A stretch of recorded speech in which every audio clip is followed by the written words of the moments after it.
Nasa ating linya po ang ating kasama sa Love Radio Jansan, si Daddy Dax. Ayan, Daddy Dax, good morning. Kumusta kayo dyan sa Love Radio Jansan? Hello sir, good morning po. Hindi ko alam kung good morning ba. Okay naman po so far, nakaligtas po kami ng dalawang tech na Ay, salamat. DZRH ngayon po. Yes po. Ayan. Okay, Dax. Nasaan ka kanina nung nasaan yung mga staff natin, mga empleyado natin sa Love Radio nung bumagsak yung RD Plaza na kinaroroonan ng istasyon natin? Yes po. Actually sir, nung time na yon, na onboard po ako ngayon. On board po ako nung time na yon. Then biglang lumakas yung lindol, din bigla kaming lumabas ng tech ng DZRH. Then yung tech ng DZRH po is padudos po siya sa hagdan. Simula pa third floor po din pababa kasi medyo lakas talaga ng lindol sir. Din ako po, medyo injured lang yung pa ako, konti. Wow. Then pagbaba namin sir, yun na po, bumagsak po yung building and kasali po ang office ng DZRH and Love Radio po. Ayan, Daddy Dax, ilang minutos kayong nakalabas sa building bago nag-collapse yung building na kinaroroonan nating istasyon?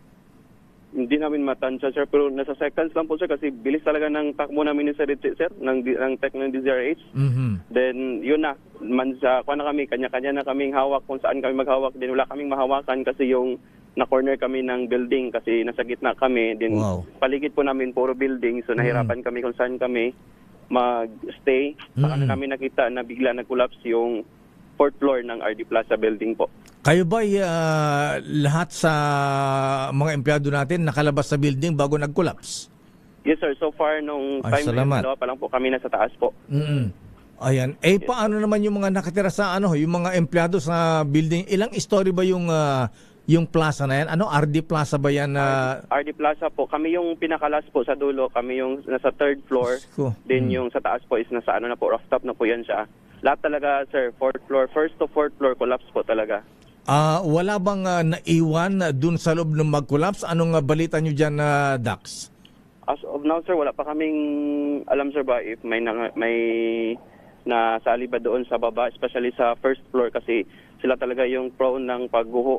Hindi pa namin natansya if ba sila, kung may na-safe ba o nakaligtas ba sila lahat or mayroon. Pero kung kayo ay nanggaling sa 3rd floor ba kayo galing, yung station natin?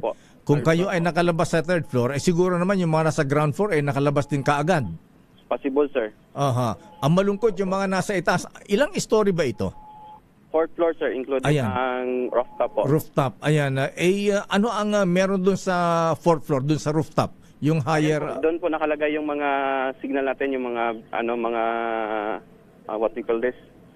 Yung mga, anong tawag, sir? Nakalimutan ko, sir, ang word. Mga equipments natin, antena natin, mga ganon. Yes, antena, yes po. Antena po natin nandun sa taas po. Okay. Daddy Dax, ano ba itong RD Plaza? Ito ba office building? May commercial, ano ba dyan? Commercial building po. Commercial building.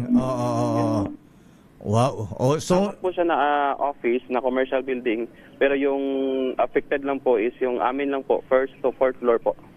Ayan, hindi, total collapse yung mula itaas yung bumagsak ha? Yes, sir. Oo. So, sa inyong monitoring, Daddy Dax dyan sa Jansan, yung RD Plaza lang ba ang gumuho? May mga part doon na iba, sir. Narinig ko kanina sa mga tao, sir. May mga ibang part na yung mga pader doon nila may naguho. Pero di ko pa make sure, sir, if may mga commercial building din ba na affected or mga bahay. Kanina, sir, pag uwi ko kanina, may nadaanan ako kaninang bahay. Yung pader ng bahay nila, naguho din po. Dito sa area namin banda. Ayan, may mga rescue team na bang pumunta dyan sa RD Plaza para ma-check kung walang natabunan dyan sa building na gumuho? Yes po. On the rescue po ngayon ang Bureau of Fire, din may mga police din po na pumasok doon para i-check if may mga tao po na iwan doon sa loob. Ayan, pero so far wala namang kayong nabalita ang naiwan doon sa gumuhong building, Dax. Yes sir, as of now sir, wala pa kaming may nabalitaan na especially sa ground floor sir kasi kami lang naman yung tao sa 3rd floor, 2nd floor namin is wala pong tao, walang may naggamit ng building. So sa amin lang po. Safe kami na sa 3rd floor. Then ang ground floor na lang po ang minomonitor if may mga naiwan ba sa loob o wala po. Bakit walang tao? Wala pang mga empleyado, ganon, dahil maaga pa? No, wala sir, walang office, walang may nagagamit ng office. Bakante po, vacant po ang office ng second floor. Dun sa 4th floor, anong meron dun? Yun po sir, yun po ang rooftop po. Hindi, I mean, sino mga nag-uopisina dun? Kami lang po. Kayo Simbahan lang. Po, yung simbahan sa gilid, sa harap namin is simbahan ng Assembly of God, if I'm not wrong po. Mhm. Yun po, kasali din po. Pero walang tao doon. Ayan, kanina nung nakalabas na kayo, Dax, nakaramdam pa ba kayo ng mga aftershocks dyan, sa Yes Jansan? sir, ilang beses po bumalik yung aftershock sir. Yung pangalawa medyo malakas, then pag-uwi ko kanina, nandun na naman. Siguro mga, feel ko sir, nasa 5 pa po ang pabalik-balik po. Na aftershocks. Yes po. Matagal ba? Medyo mahina lang sir, hindi masyado po. Hindi masyado. Ayan na. Diyan ba kayo sa istasyon natin sa RD Building Plaza? Malayo ba tayo sa sa dagat, Dax? Siguro sir, nasa 2 kilometers 2 kilometers. from sa dagat po. Ayan, kasi Possible po. kasi kausap namin si Director Bacolcol ng Feebles kanina, meron din siyang ipinalabas na tsunami warning alert. Na pagka daw nakarinig tayo ng malakas na dagundong at yung medyo yung tubig parang hinigo pa papalayo. Ayan, ingat daw. Ayan, dapat lumikas na sa mas mataas na lugar. Anyway, so ilang minutos kang tumakbo kanina? Kayong mga empleyado kanina, Dax? Seconds lang talaga sir, seconds lang talaga. Kasi ang bilis talaga ng baba namin kahit nahirapan kami magbaba sa hagdan. Pero pinilit talaga namin makababa ni Sir Richie po. Ilang kayo naka-duty kanina? Namin, 2 po. 2. Ikaw nasa Love Radio Love at video and DCRH FM. Yes po. Ayan, naku, Diyos ko. Nahulog na po kami, pinilit po namin magbaba. Oo. Para secured. Sa hagdanan kayo dumaan o Yes po, sa hagdan po. hagdanan na? Hindi wala naman tumalon? Wala sir. Wala naman. So paglabas sa building, Dax, ilang minutos bago totally nag-collapse yung building? Seconds lang sir. Wow. Baba lang namin siguro mga after 5 seconds o hindi kaabot ng 5 seconds. Basta nakaano lang ka sir. Nakapwisto lang po kami sa pinagtaguan namin, sa kanan namin. Harap-harapan talaga namin nakita ang pagguho ng office. Saan kayo nagtago? Sa harap lang din sir, pero kasi hindi kami makatakbo ng mabilis pag nasa baba na kami kasi sobrang lakas talaga ng lindol. Nahilo na kayo? Wala kami mapagtaguan kasi paligid namin puro building po. Ganun ba? Oo. Yes po. Parang na-corner kami sa loob ng building. Yes po. Pero nasa labas kayo ng building na? Yes po, nasa labas kami ng building. Bali, itong commercial kasi sir, nasa loob yung parking area, parang nasa loob kami ng isang box, parang ganun box siya. Then sa loob po, ang mga parking area, lahat ng mga commercials, building nandoon po sa loob. Ayan, yung katabing building, hindi naman nag-crack, hindi naman Yes po, may mga crack po ang mga tabi namin ng mga building, yung mga store, may mga crack po.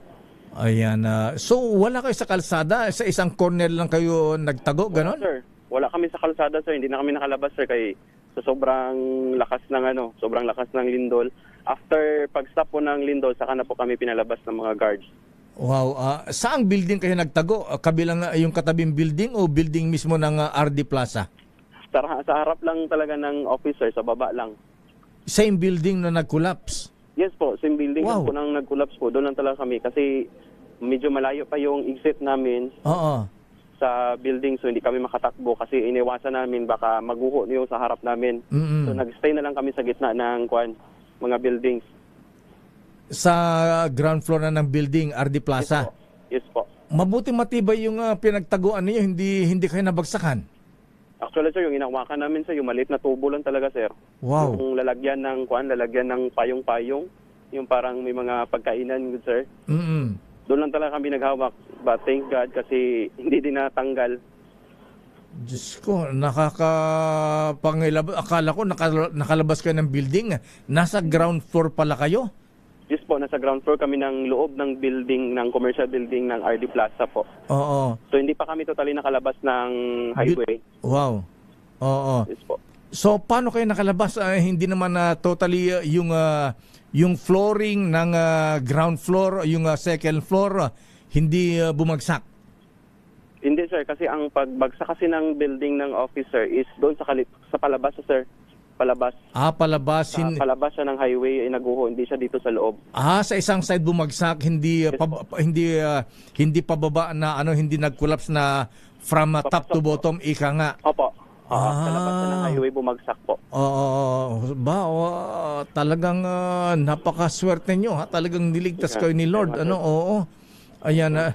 So, anong pakiramdam nyo nun? Di katakot-takot na dasal na ang ginawa nyo nung kayo ay nasa ilalim pa, hindi nakalabas ng building ducts? Sir, grabe ang trauma namin sir kasi habang lumilindol sir, grabe ang bilis grabe yung mga prayer ng mga kasama ko.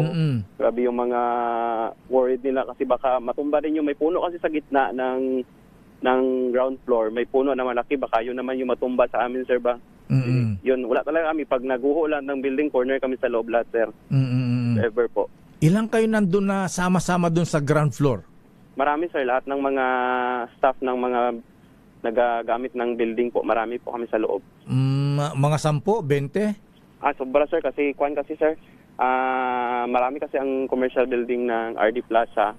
So lahat ng mga staff nandun sa loob. Nakapasok na kasi 7:37 na, di ba? Pa-time in pa lang ng mga iba sir. Wow, ayan nakita ko sa video, may mga nagtatakbuhan, ha? Ayan, oo. So, mabuti naman at hindi pala nag-collapse yung flooring ng second floor. Dahil kung yun ang bumagsak, natabunan na kayo dyan, nailibing na kayo ng buhay. Possible, sir. Possible, ma-corner kami ng nakapaligid na building sa amin. Ayan, okay. So, naabisa mo na ang pamilya mo na bali na kayo ay safe dahil siyempre alam nila naka-duty kayo. Opo sir, grabe ang mga call ng mga nakakilala sa akin sir kasi alam nila na nasa third floor ako naka-duty ngayon. On board ka? Oo. Ayan, oo. Anong oras ba ang duty mo, Daddy Dax?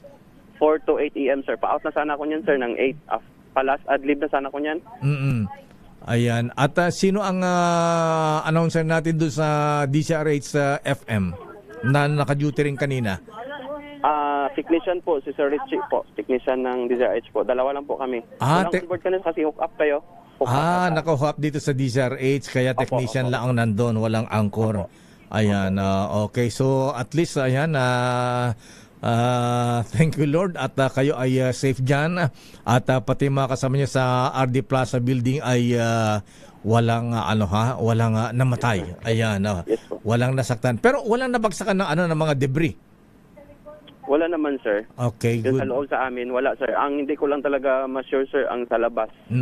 Kasi, kasi yun, fast food kasi yun sa labas. So, possible may mga customers. Okay.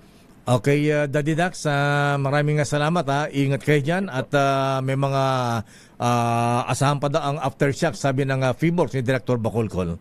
Thank you. Ayan, oo. Thank you. At kailangan magpamay sa DJ Daddy Dax ng Love Radio Jansan, General Santos City.